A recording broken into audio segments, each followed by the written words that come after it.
5 trocas inteligentes para diabéticos. Nesse vídeo eu vou te falar sobre as bebidas, sobre as farinhas. Qual a melhor farinha? Qual farinha que vale a pena você trocar, o que realmente faz diferença? Qual é o melhor molho? Qual a melhor forma de você preparar uma salada, por exemplo? E qual o melhor óleo para cozinhar? O que fazer? Tem muitos mitos sobre isso e eu percebi que muitos diabéticos que controlam os níveis de açúcar no sangue, que conseguem ter ótimos níveis, eles fazem essas trocas. E muitos diabéticos que não conseguem controlar, inclusive que acham que estão fazendo tudo certo, eles cometem esses erros. E se você tiver informação, você consegue substituir. Você consegue fazer a mesma coisa, só que de uma maneira muito mais eficiente. Então vamos lá. 5 pontos. Eu vou falar também sobre as frutas. No dia de hoje eu tive que cancelar minha agenda. Agora é perto das 19 horas da noite e durante todo esse dia eu passei envolvido com um processo judicial porque estão utilizando meus vídeos para vender suplementos, para enviar link de produtos, para dar golpe nas pessoas. E eu sei que tem muitos médicos que não se importam com isso, mas eu não. Então isso virou caso de polícia e eu queria dar um recado. Se você for utilizar esse vídeo para qualquer um desses fins, saiba que você não tem nenhuma autorização para enganar outras pessoas e você vai responder na justiça por isso. Não interessa se o seu perfil é um perfil fake, se você não tem foto, se você utiliza VPN, a polícia consegue te achar e você vai responder de maneira judicial por esses crimes, porque enganar as pessoas utilizando meus vídeos eu não vou permitir, tá bom? Então já fica aqui o recado, se você não quer ter problemas, não utiliza os meus vídeos, senão a polícia vai bater na sua casa, como foi o caso de hoje. Bom, vamos lá. Quais são essas 5 trocas? A primeira troca é das frutas. Vocês perguntam muito se o diabético pode comer fruta. Não só pode, como deve. Só que tem algumas frutas que você tem que escolher, né? Saber escolher frutas com baixos carboidratos, uma baixa carga glicêmica e também um baixo índice glicêmico. O que é o índice glicêmico? É quando você come uma fruta, quanto que vai aumentar o seu açúcar no sangue. Então, trocas inteligentes nas frutas. Quais são? Por exemplo, trocar banana por maçã, trocar uva por laranja, trocar manga por morango, por cereja, por framboesa, por exemplo. Então, trocar essas frutas de alto índice glicêmico e também uma carga glicêmica maior, que isso também vai impactar não somente o índice glicêmico, mas a carga glicêmica, a quantidade de açúcar também é muito importante. Então não é deixar de comer fruta, mas escolhas inteligentes. Se você comer uma maçã no lugar da banana, por exemplo, sei que tem muitas pessoas que gostam de banana, você vai ter um impacto muito menor nos níveis de açúcar no sangue. Então vai ser melhor para você, além das fibras da maçã, pode melhorar o colesterol inclusive. Aí muitas pessoas perguntam assim, doutor, então você é contra essas frutas como uva, como banana? Não, não sou contra. Só que para o diabético, principalmente para o diabético que está com os níveis aumentados de açúcar no sangue, você vai ter uma dificuldade um pouco maior para controlar, tá bom? Então não são frutas proibidas, elas não fazem mal para a saúde, mas o diabético tem que ter cuidado, essa é a questão, esse é o ponto aqui, tá bom? Vamos lá, número 2, sobre os óleos. Qual o melhor óleo para cozinhar? Muitas pessoas acham que o melhor óleo ou a melhor gordura é a banha de porco, ou então o óleo de coco. A banha de porco tem muitas gorduras saturadas e se você for diabético, está cuidando dos níveis de açúcar no sangue, isso pode impactar de maneira negativa na sua saúde. Primeiro porque, como sendo rico em gorduras saturadas, pode aumentar o seu risco cardiovascular. Aí muitas pessoas falam assim, mas o colesterol é bom para a nossa saúde. Sim, o colesterol é bom, só que o excesso de colesterol ele é ruim.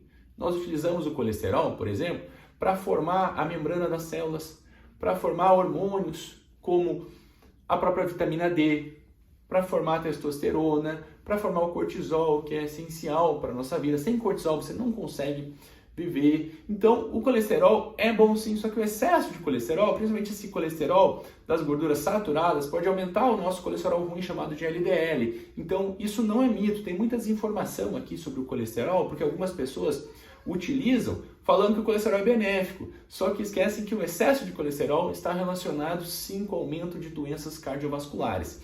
Então, trocar a banha de porco pelo azeite de oliva, por exemplo.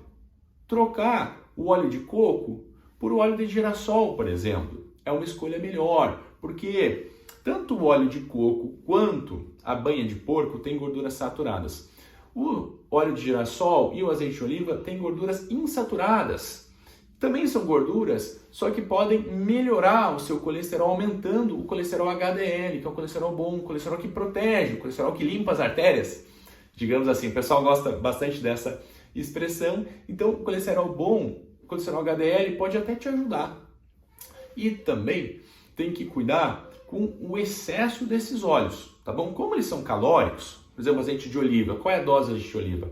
7 ml por dia você teria benefícios cardiovasculares de proteção e não teria o risco do excesso de calorias, porque no longo prazo, se você consumir muito azeite de oliva, por exemplo, você vai acabar engordando, você vai acabar aumentando o tecido gorduroso, isso vai piorar no longo prazo a questão dos níveis de açúcar no sangue. Então tem que cuidar também com a questão das calorias. Então 7 ml, né, 1,5 colher de azeite de oliva, colherzinha pequenininha, né, de 5 ml, colher de sobremesa, já seria suficiente para você ter esses benefícios. Então cuidado com as calorias. Se você estiver preocupado com isso também, estiver cuidando muito do peso, eu gosto de não utilizar nenhum desses, tá bom? Eu prefiro pegar gorduras boas de outros alimentos e eu cozinho os meus alimentos sem nenhum tipo de gordura. Um frigideira antiaderente, por exemplo, ou então no forno, sem nenhum tipo de gordura. E fica bom, é questão de costume.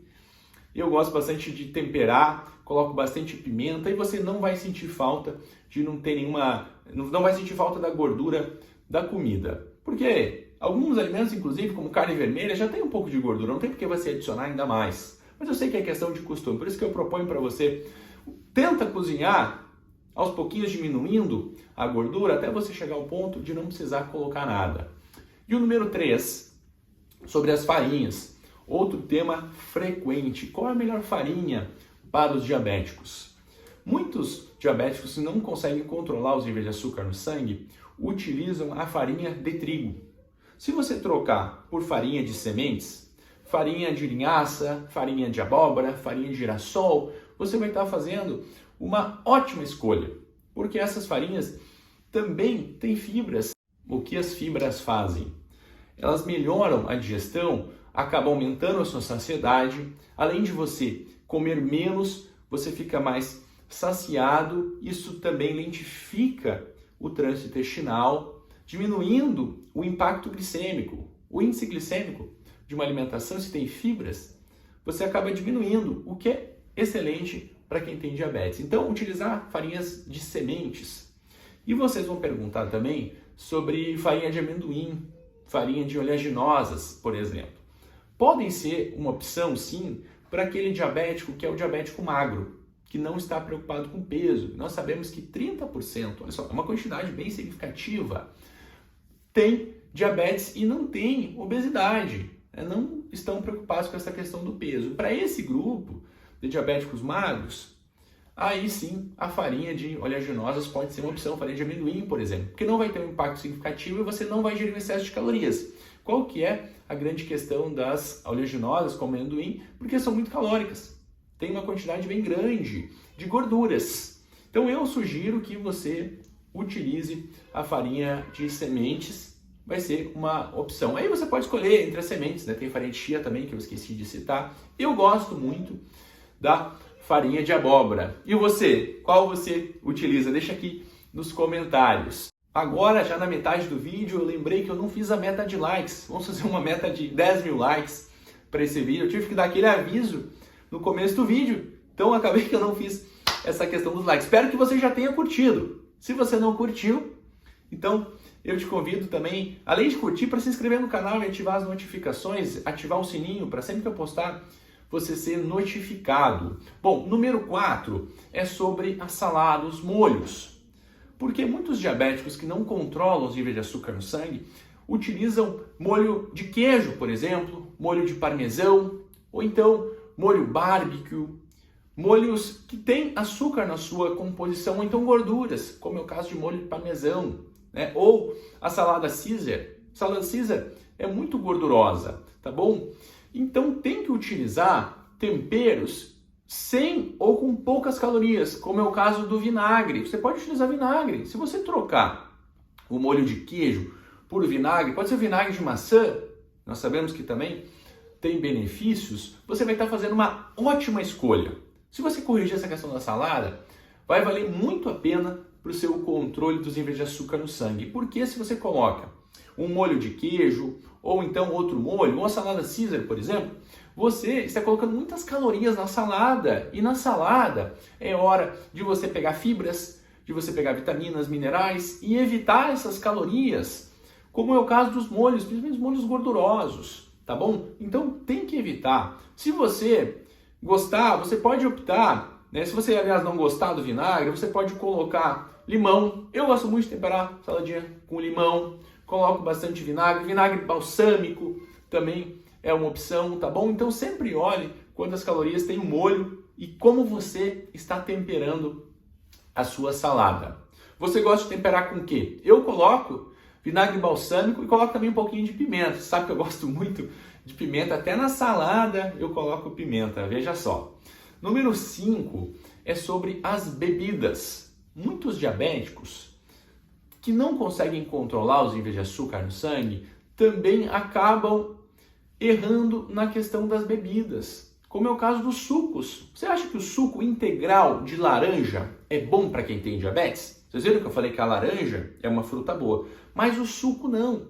Se você tomar suco de laranja, além de ser muito concentrado em carboidratos, uma carga glicêmica muito concentrada, você também retira as fibras e o índice glicêmico aumenta. Você não tem toda aquela questão da saciedade, a diminuição do impacto glicêmico, e você está gastando, digamos assim, calorias ali que você não vai ter saciedade e vai impactar os seus níveis de açúcar no sangue. E o suco de uva integral? Aí sim tem mais carboidratos ainda, tem mais açúcar ainda que o suco de laranja, suco de abacaxi, suco de maçã, suco de manga. Esses sucos você tem que evitar, assim como outras bebidas adoçadas, como é o caso dos achocolatados, até mesmo café com açúcar. Você pega o café, que é uma bebida excelente para quem tem diabetes, e coloca açúcar, você vai ter um impacto de açúcar no sangue, vai ficar mais difícil de você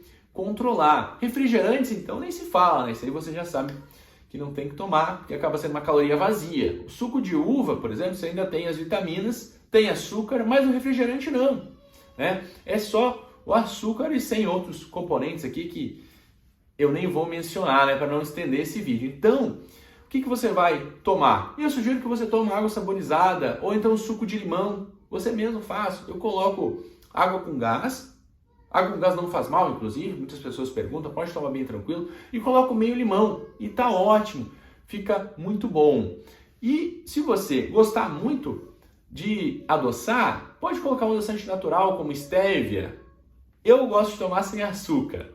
E ainda tem os benefícios para a saúde. Ou então somente água. Ou chá verde também pode ser uma opção. O próprio café sem açúcar. Quando eu falo chá verde, é a bebida mesmo, tá bom? Não estou falando de chá verde em cápsulas. Esse já foi relacionado, inclusive, com problemas no fígado. Tem muitas pessoas que tomam cápsulas de chá verde e tem hepatite fulminante. Tem que até ir para transplante de fígado. Muito cuidado com cápsulas de chá verde. Se você for tomar, toma mesmo chá verde, tá bom? Uma xícara de chá verde. Ou então o café. Lembrando que o café também tem uma dose, né? 3 a 4 xícaras, se for o café coado, 200 ml. Cada xícara, em média, com 100 mg de cafeína. Se você for que nem eu, gostar do café expresso, né, de 30 a 50 ml a dose, aí cada dose vai ter 100 mg de cafeína, fica limitada aí em 3 a 4 doses de café expresso. Eu gosto muito, eu tomo 3 doses de café expresso todos os dias. Agora eu queria te perguntar, você sabia que tem como evitar o câncer do intestino? Um dos cânceres que mais mata no mundo. E se você souber dessa informação que eu vou te falar nesse vídeo aqui, junto com sinais e sintomas, você consegue evitar o câncer de intestino? Então, clica aqui que você vai ser direcionado para esse vídeo. Lá você vai entender melhor sobre o tema e é muito importante que você assista. Até a próxima. Um abraço.